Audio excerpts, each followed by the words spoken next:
రాగి పిండితో పల్లి పకోడా తయారు చేసుకుందాం. ఇప్పుడు కావాల్సిన పదార్థాలు, ఇప్పుడు మనం పల్లీలు వేపుకుందాం. స్టవ్ వెలిగించుకొని బాండీ పెట్టుకొని పల్లీలు వేసుకొని వేపుకుందాం. ఇప్పుడు సిమ్లోనే వేపుకోవాలి, స్లోగా వేపుకోవాలి. సిమ్లో పెట్టుకొని వేపుకొని, చూసారా కలర్ మారింది. ఇప్పుడు వేగినవి తీసి పక్కన పెట్టుకుందాం.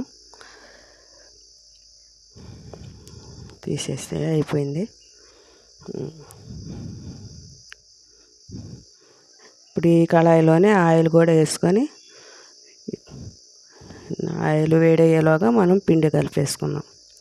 ఇప్పుడు పల్లీలు వేసుకొని,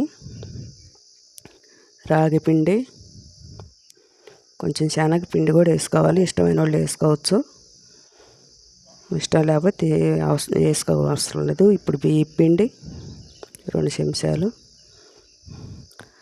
కారం, సాల్ట్, జీలకర్ర నలిపేసుకోవాలి. ఇప్పుడు సోడా ఉప్పు కూడా కొంచెం, పసుపు వేసుకొని కొంచెం సోడా ఉప్పు కూడా వేసుకోవాలి.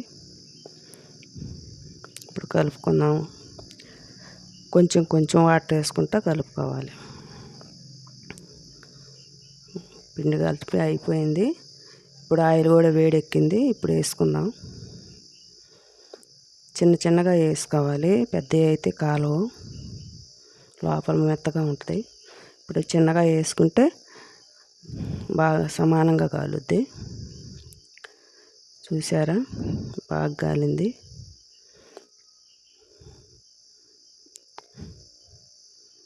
కొంచెం గాలిచ్చి తీసుకున్నాం. కాలి అయిపోయింది, బాగా కలర్ వచ్చేసింది. తీసేసుకుందాం. ఇప్పుడు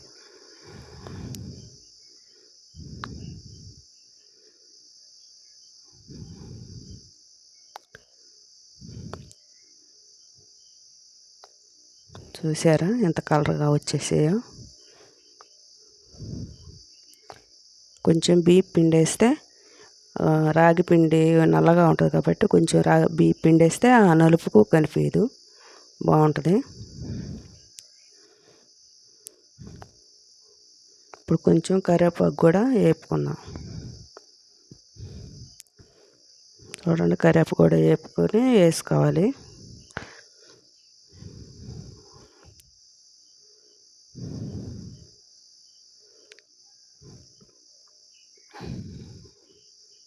పకోడీలు వేసేస్తాను ఇప్పుడే.